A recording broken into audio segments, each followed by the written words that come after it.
93 is sort of cooking away there along the peninsula and eventually making its way into the eastern Gulf.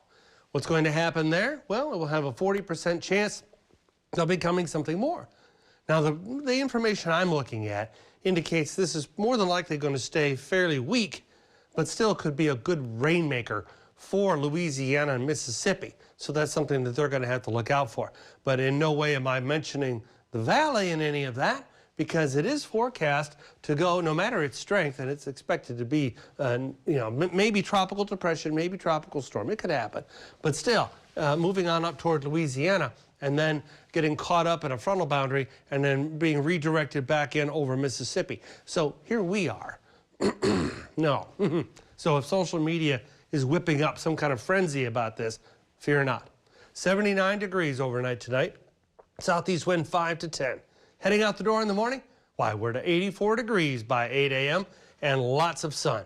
So we go right on through with a decent day tomorrow. A little bit breezy, not bad, just a little bit. And temperatures running 93 at noon to 96 by 3 o'clock in the afternoon.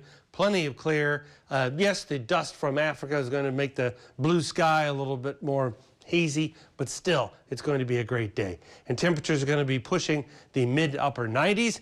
But again, pretty much spot on where we should be in terms of temperature. Breezes will be, for this area, that's not bad at all. 15 to 25, gusting a little stronger maybe. And you talk about putting temperature and humidity together, because your body struggles to cool when it's more humid outside. Well, okay, it's going to feel more like 104, McAllen. Not too bad, but as the week goes on, I think the impact of higher humidity will be felt in the form of 105 to 110 heat indices rolling on into the end of the week and the upcoming weekend. So be on the lookout for that. In other words, keep all your hot weather tips in your head. Check that back seat, parents. Stay hydrated. Make sure the pets have shade and water. That's crucial. And make sure that you check those AC filters. That is important. Yeah, I have a sign on my door that says, at home, filters on the 15th. And, of course, that reminds me to check the filters. And what do you know? Today's the 15th, and I haven't checked them yet. All right, so I guess on my dinner break, I'll have to do that.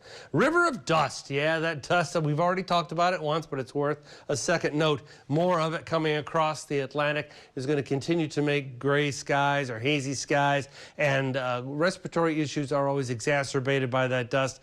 And then you got the coughing, wheezing, watery eyes, nose, and eye irritation. I sound like a cold medicine commercial there, but maybe you get the headaches from it as well, like I do.